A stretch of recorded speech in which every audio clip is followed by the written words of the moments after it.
Hey, I'm Bill Golden with PrinceWilliamLife.com, and I have a very special guest today, Kayne Karnbach, and we're going to view and actually get a ride in his new Nissan Leaf car, an all-electric car. I think the first electric car here in Prince William, Virginia, owned by a private citizen. So let me introduce you to my guest. Hey, how you doing? Hi, good. Glad to be here. So now you've had your car for about 3 or 4 months, right? Closer to 6 now. Closer to 6, and you are the first one to own one here in Prince William. I'll say one of the first. One of the very first. There's probably maybe about 6 now in Prince William County that are privately owned. Okay. Well, before we go over and see the car, and I've seen the car before, and I think it's a really cool car.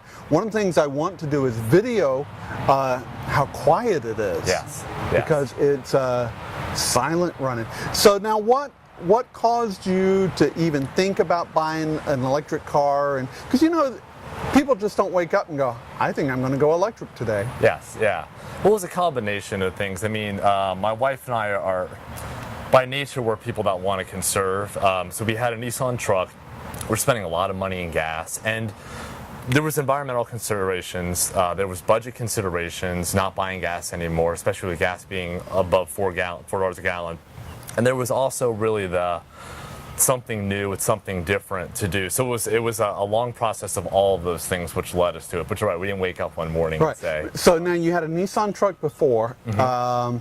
Have you driven Nissan for quite a while, so you have kind of a brand loyalty, or it's just something you lucked into along the way? Sure. I mean, it was 2 things. So one, really the only mainstream available electric car that's affordable was the Nissan. So we were kind of stuck in that position, which wasn't a bad position. But I have a Nissan truck that's got 220,000 miles. I've had it for 11 years. So that was an incredible experience, which definitely didn't hurt.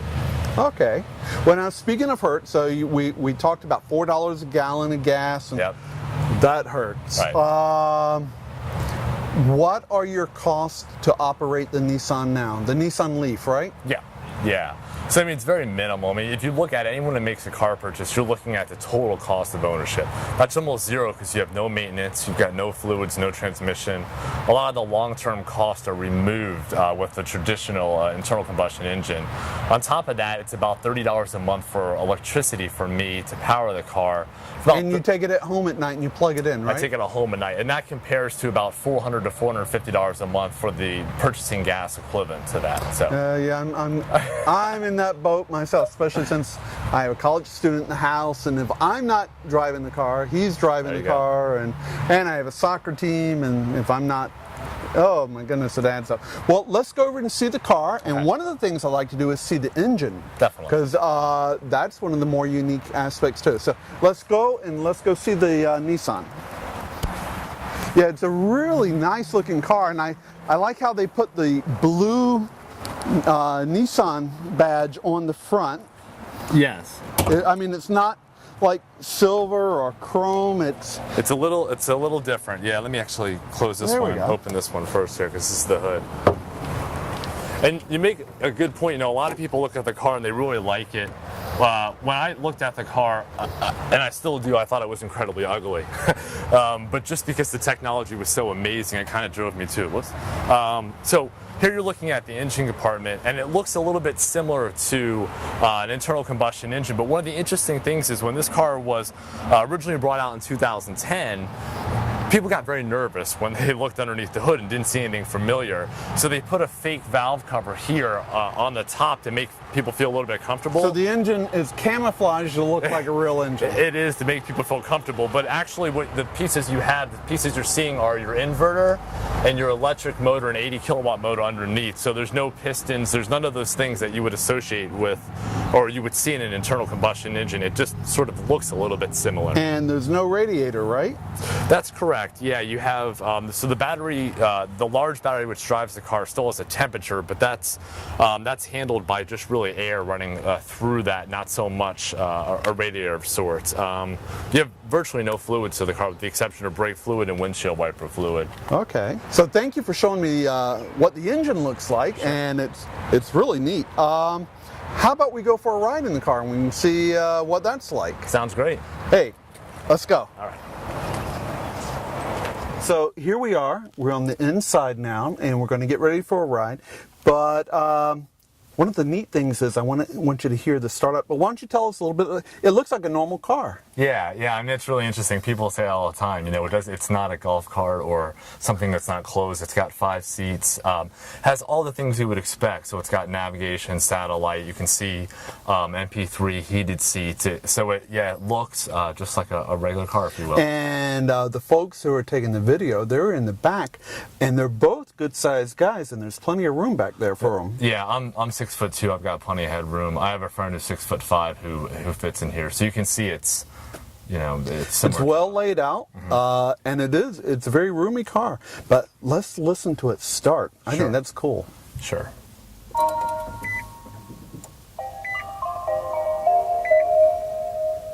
So you get a little bit of a sort of a ringtone, if you will, to it.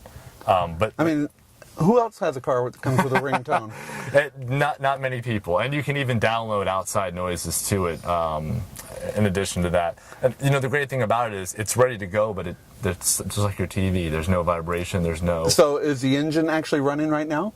Well, in a sense, it's not running, but it's what we call in drive mode. So we could go if we're ready to go. Okay. Yeah. Well, let's take it for a little ride. Sure. And.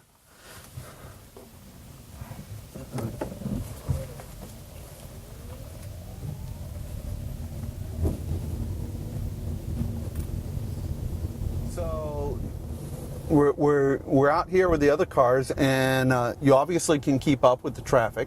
Yeah. Have you found out the top speed for this yet? I mean, you don't do drag racing on the weekends with it, right? No, I mean, and it's funny you bring up that point.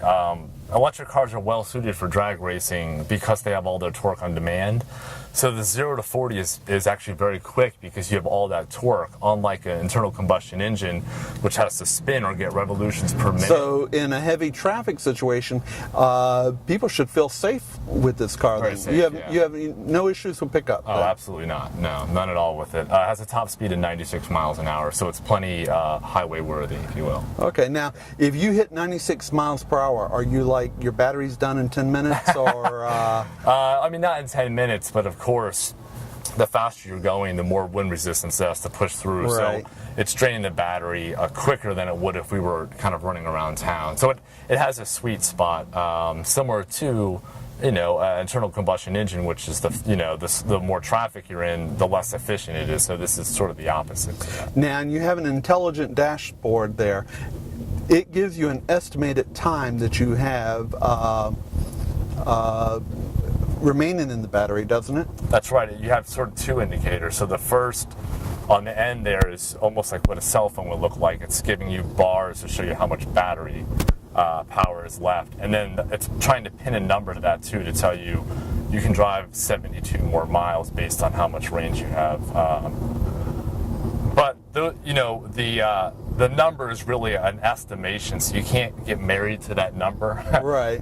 When I first bought the car, I drove it for about 5 miles, and it went down 10 or 15, and then it went back up, and so it's really more of an estimation. But it's pretty much on par with what you can do. Okay. Now, the car is obviously good for the environment, and the environment is something that you're active in other ways, I believe. That's correct. Why don't you tell us a little bit about your organization and what you do during the day? Sure. So I am a program director and development director, or fundraiser for Keep Prince William Beautiful. We are a nonprofit that focuses on specifically on Prince William County, and we do mostly litter, recycling, and water quality issues. So this is sort of a little bit different than that, but in a sense, the great thing about this car and electric vehicles is that they look at energy consumption in a different way, and they're very efficient in how they use energy, which is a little bit different than traditional internal combustion engine vehicles. So that's one of the things that makes the car so great for the environment. The other thing is that there's less materials. There's no transmission, there's no rear differential, there's no exhaust. All of those nasty fluids where you got to drain and recycle. Right. Hopefully you recycle. Hopefully you recycle, yeah. So this car doesn't have a lot of those things. So starting from square one, you don't have those issues. But in addition to that, you're not buying gas, so you're not burning CO2 from the consumption standpoint. Now, you are still charging, and a lot of the plants in Virginia are coal-fired, but there's a lot of options for renewables. There are nuclear plants in Southern Virginia and elsewhere. Well, you've got to start somewhere. You got to start somewhere. So might as well start with the car. Right, might as well start with the car, yes, yeah, definitely.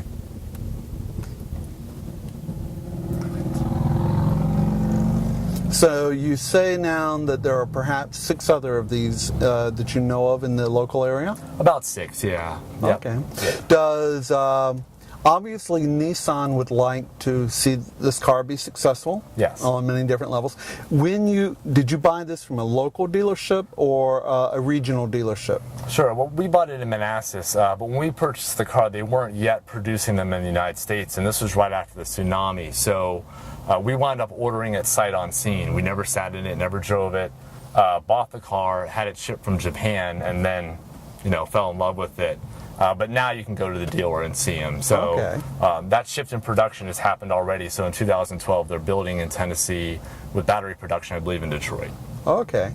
Has Nissan followed up with you and kind of seen how it works in your life and how it's working for you? Well, there's a program called Car Wings, which is a telematics program, and they collect driving data from us on that part of it.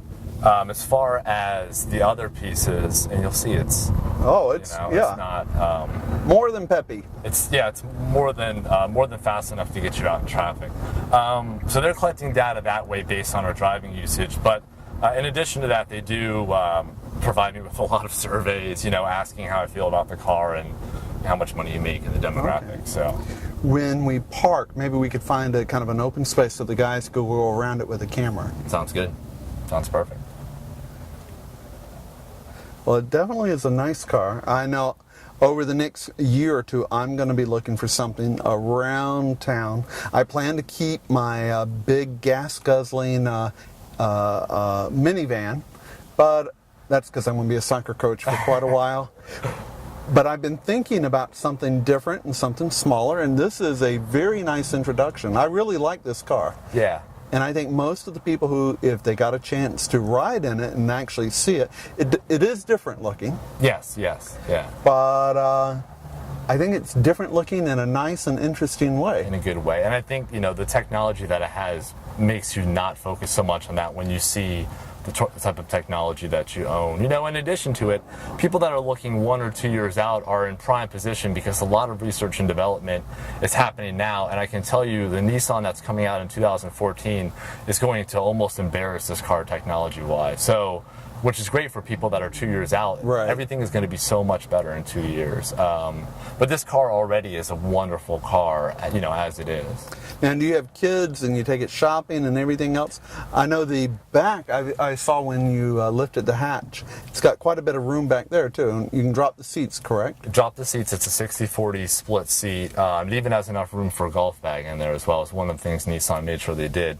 I'm soon to be a father in September, so that's going to be good. It does have, it can deal with car seats and all of that, so that's great.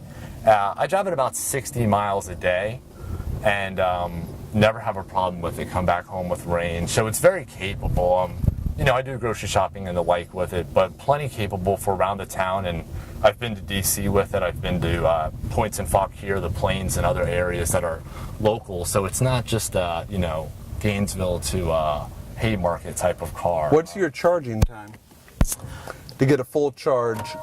So a full charge from if the battery was fully dead, and there's different levels of charge, so it's a little bit complex, but the level of charge, which is a level 2, the most mainstream 220 volts, would take you 7 hours. But a great way to think about it is you never run your car down to no gas. And when I come home, I have 30-40 miles of range. So what I'm really charging to is about 3 hours a night. I live in Gainesville. I said I drive about 60 miles a day. It might surprise people to know that I've never charged this thing all the way. I never charge it all the way full.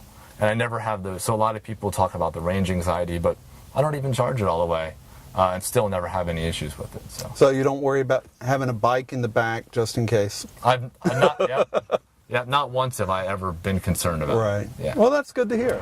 So we had a ride in the car, and now we have we get a chance to look in the back. I gotta ask you, I see a zero emission bag back here. What is that? So it's really kind of a glorified extension cord. I was talking earlier about the levels of charge. And for not just for this car, but for all electric cars, there's 3 levels of charge. So a level 1 is a 110, something you plug your toaster into. And I have an extension cord here, and I can really just plug right into the side of the building and charge a car if I like. Okay. The level as a 110. As a 110, yep. It'll accept that type of charge. So that's what you see in the bag. You see what's a glorified extension cord, really. Okay. Now, you have a charging station at home. I do, yep. Did you pay to have that installed, or was that something Nissan helped arrange, or? You can do it one of 2 ways. You can package it with Nissan when you purchase the car. You can buy that and pay for the installation. I did it separately. It really depends on your preference. Okay. I have a detached garage, so the installation was a little bit more complicated, but for most people, it's pretty simple. Okay. Well, I want to thank you for showing us your Nissan Leaf today. And I know all of the folks out in Prince William County you're going to find this a really interesting car. And what we're going to do is we'll post Kayne's information and his organization's information so you can help make Prince William a better place and a more healthy place to live. And maybe you can come and check out Kayne's car while you're at it. This is Bill Golden for PrinceWilliamLife.com saying thank you very much, and thank you. Thank you, my pleasure.